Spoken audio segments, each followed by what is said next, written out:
እናንተ ከየትኛው ወገን ናችሁ? የጽንስ ጾታ ቀድሞ ማወቅ የሚያስደስት ወይስ የሚያስጨንቅ? ጥንዶች የእርግዝና ጊዜ ከ18 ሳምንት እስከ 22 ሳምንት በደረሰ ጊዜ በአልትራሳውንድ የልጃቸውን ጾታ ማወቅ ይችላሉ። በተሻለ አልትራሳውንድ ደግሞ እስከ 3 ወር ወይ ደግሞ 12 ሳምንት ጀምሮ የሚታወቅበት ጊዜ አለ።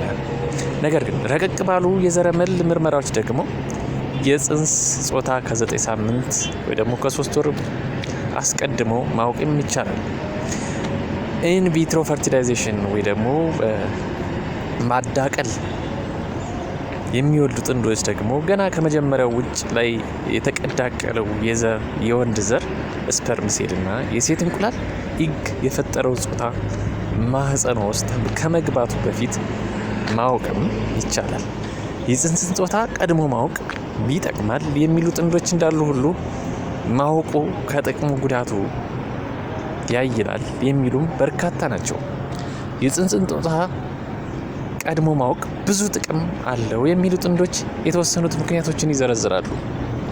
ስሜታዊ ዝግጅት፣ ይህም በእርግዝና ወቅት ከልጃቸው ጋር እንዲቀራረቡ ይረዳል ይላሉ።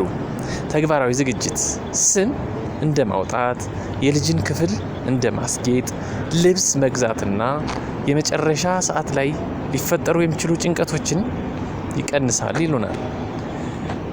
የመጓጓት ስሜትን መቀነስ፣ ይህ ጾታን የማወቅ ጉጉት ጥርጣሬን ሊፈጠር ስለሚችል ሌሎች እርግዝና ነክ የሆኑ ጉዳዮች ላይ ላያተኩሩ ስለሚችሉ ማወቃቸው ጉጉታቸውን ሊያረካ እንደሚችል እና እቅዶችን ማውጣት ላይ ጠንካራ እንደሚሆኑ ይናገራል።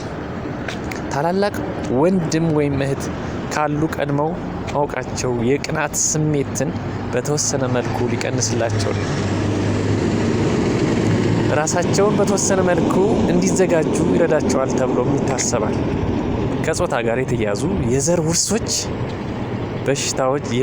ውርስ በሽታዎች ለምሳሌ እንደ ሄሞፊሊያ ወይ ደግሞ የመድማት በሽታ ለመሳሰሉት ወላጆች ከሚገጥማቸው ችግር ቀድመው ዝግጅት እንዲያደርጉ ይረዳል። ከላይ የተጠቀሱት ነጥቦች እንዳሉ ሆነው በተቃራኒ ደግሞ ያሉ ጥንዶች ጾታን አስቀድመው ማወቅ የተወሰኑ ችግሮች አሉት ብለው ያስባሉ። እነኚህም አንዲት እናት ወይም አባት ሴት ልጅ እንዲኖራቸው ቢመኙ ነገር ግን ወንድ ልጅ ሊወልዱ እንደሆነ አስቀድመው ቢረዱ ይህ ለወሊድ የሚሰማቸውን ደስታና ጉጉት ሊቀንስባቸው ይችላል።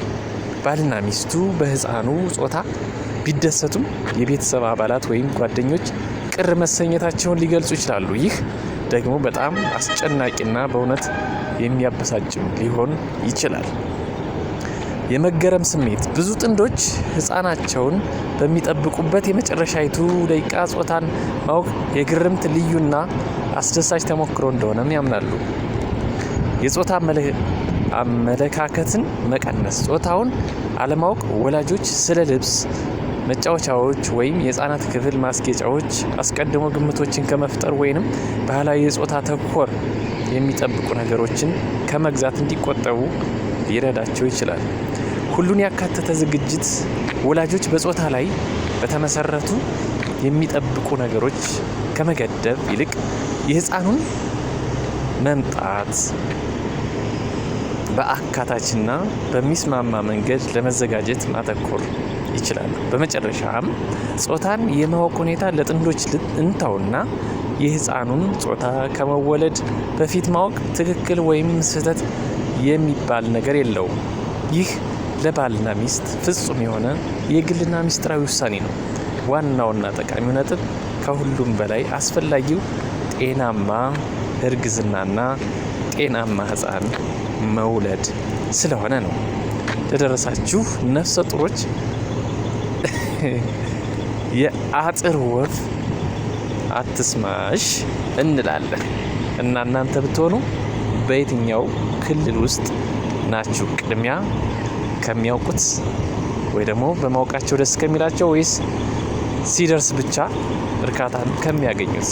ሀሳብ አስተያየታችሁን ከታች አስተያየት መስጫ ሳጥን ውስጥ አስቀምጡ እና ደግሞ በእጅጉ ጠፍቻለሁ፣ እስኪ አበረታቱኝ፣ በርታ፣ ጠንክር፣ አይዞህ፣ እደግ ተመንደግ አብረን እንመንደግ በሉኝ እስኪ እህቶች ወንድሞች። ያው እንግዲህ የጠፋሁበት ምክንያት ያው በስራ ምክንያት ብዙ ጊዜ ቪዲዮ ለመስራት ስለማይመቸኝ ነው።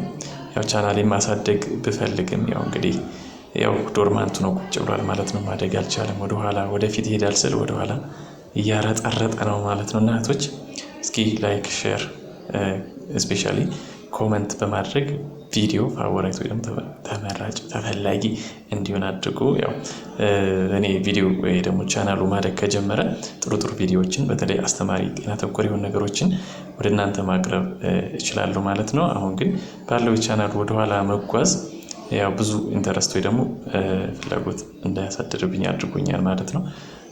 አንዳንድ የጊዜ ቪዲዮ ስለቅ እይታው የለውም ዜሮ ነው እና ብርታት ስለሌለው ያው ትንሽ የሞራል ውድቀት ስለገጠመኝ ስለዚህ የሞራል ካሳ ትሆኑ ዘንድ አበረታቱኝ ማለት ነው። ይመቻችሁ። አብራችሁ ስላላችሁ ከልብ አመሰግናለሁ።